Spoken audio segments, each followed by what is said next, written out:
Olá, vamos a mais um vídeo de perguntas e respostas desse canal, em que eu seleciono algumas das perguntas que vocês deixam nos comentários para responder em vídeo.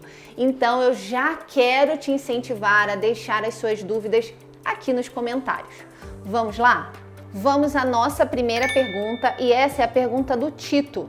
Ele deixou essa pergunta no vídeo em que eu falo da beticina ou do famoso Labirin para o tratamento de tontura, se realmente é uma medicação eficaz. E ele me pergunta, serve para zumbido no ouvido? Então o que ele está querendo saber é se essa medicação, a beticina, é utilizada para tratamento de zumbido. E essa pergunta é extremamente importante para que eu possa esclarecer a você que está assistindo esse vídeo que nós não temos nada até este momento de medicação em estudo que seja comprovadamente eficaz ou benéfica para o tratamento de zumbido no ouvido. E aqui é importante deixar claro porque existem diversas medicações com propagandas na internet em que muitas vezes o paciente acaba adquirindo devido ali ao incômodo e ao desespero com o zumbido no ouvido, mas não há medicação que seja comprovadamente eficaz para tratamento de zumbido no ouvido.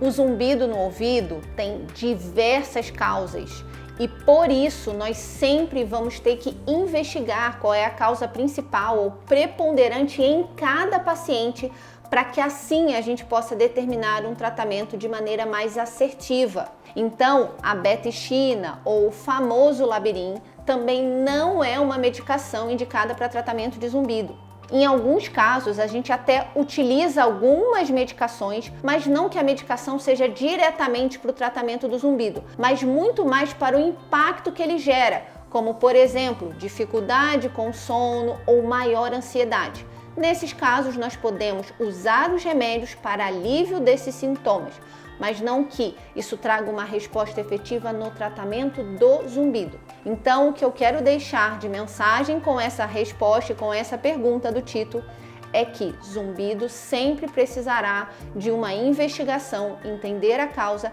e a partir disso estabelecer um tratamento. Vamos à nossa segunda pergunta e essa pergunta é do Di Orlen. E essa pergunta ele deixou no vídeo em que eu falo sobre vertigem visual subjetiva, inclusive pontua a diferença com a TPPP ou a vertigem fóbica. E ele me perguntou, na verdade ele comentou, agora complicou, achei que era TPPP, agora estou achando que é vertigem visual. E gente, essa confusão é bastante comum. Por quê? Porque os sintomas são muito semelhantes na TPPP e na vertigem visual. Na verdade, dentro da TPPP tem a vertigem visual. Então, o que é a vertigem visual? É aquele vertigem visual subjetiva. É aquele paciente que apresenta uma certa tontura, desconforto, um desequilíbrio ou instabilidade somente em locais mais amplos, mais movimentados, com muitas pessoas, com muitos estímulos visuais. Então o paciente vai relatar que ele tem um certo desconforto somente nessas situações. Na TPPP, o paciente também tem esses sintomas, só que o que acontece é que ele piora diante desses locais. Então ele piora se ele está num supermercado, ele piora se ele está no aeroporto, ele piora se ele está num shopping, mas ele tem tontura o tempo inteiro. O paciente com TPPP, ele vai me relatar de uma tontura que fica o dia inteiro ou pelo menos a maior parte do dia e que piora nessas situações. Diferente do paciente com a vertigem visual subjetiva, que a maior parte do tempo ele não tem tontura, ele exerce suas atividades diárias normalmente, mas em locais movimentados ele vai relatar um desconforto. Então essa é a diferença.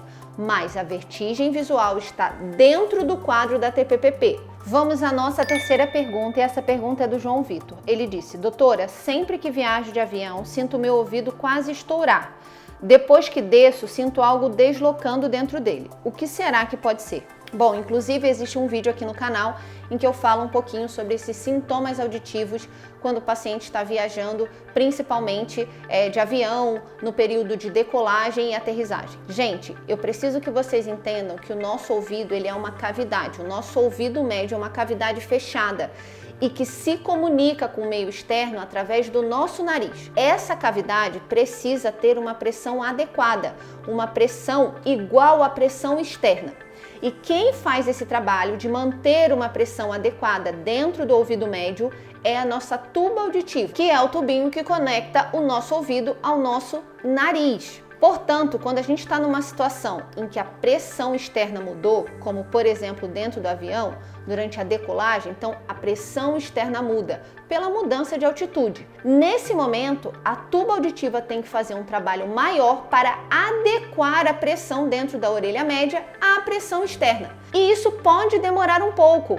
Por isso que nesse momento, quando a pressão dentro da orelha média está diferente da pressão externa, os pacientes podem sentir sintomas auditivos como o João Vitor relatou, uma sensação de ouvido tapado, uma pressão no ouvido, a sensação de que está abafado. Alguns pacientes relatam inclusive uma dor intensa durante esse momento, justamente porque a tuba auditiva deve ter uma dificuldade maior nesse momento de igualar a pressão.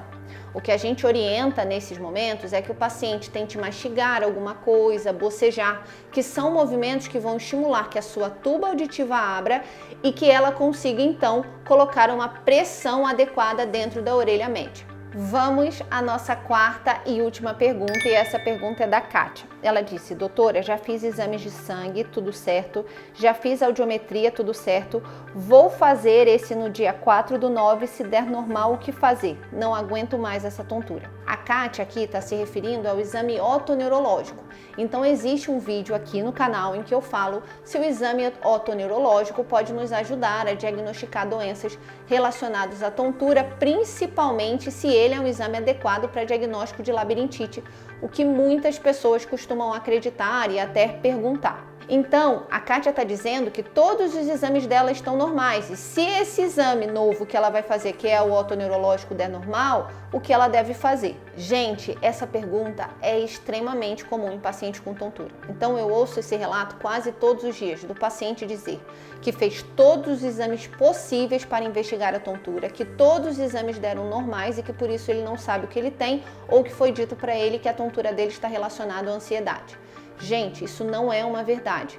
Primeiro, porque a maioria das doenças que causam tontura tem um diagnóstico clínico, ou seja, a gente sabe pela história do paciente, a história que o paciente conta no consultório, as características da tontura. E mesmo diante de exames complementares normais, isso não exclui que você tenha uma doença que de fato esteja acometendo o sistema vestibular, que é o sistema responsável pelo seu equilíbrio. Portanto, exames complementares, eles podem ajudar a gente, pode nos dar pistas, mas sempre associado ao quadro clínico do paciente. Então, eu não consigo responder para a Kátia o que ela deve fazer, porque eu não sei a história dela, eu não sei como é a tontura dela, quando a tontura aparece, há quanto tempo acontece, se vem com sintomas associados ou não.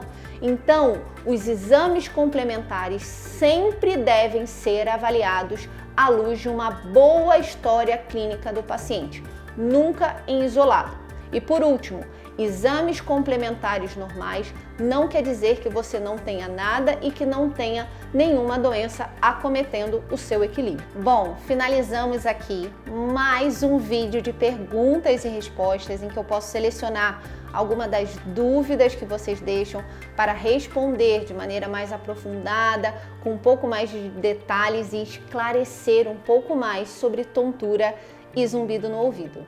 Até a próxima!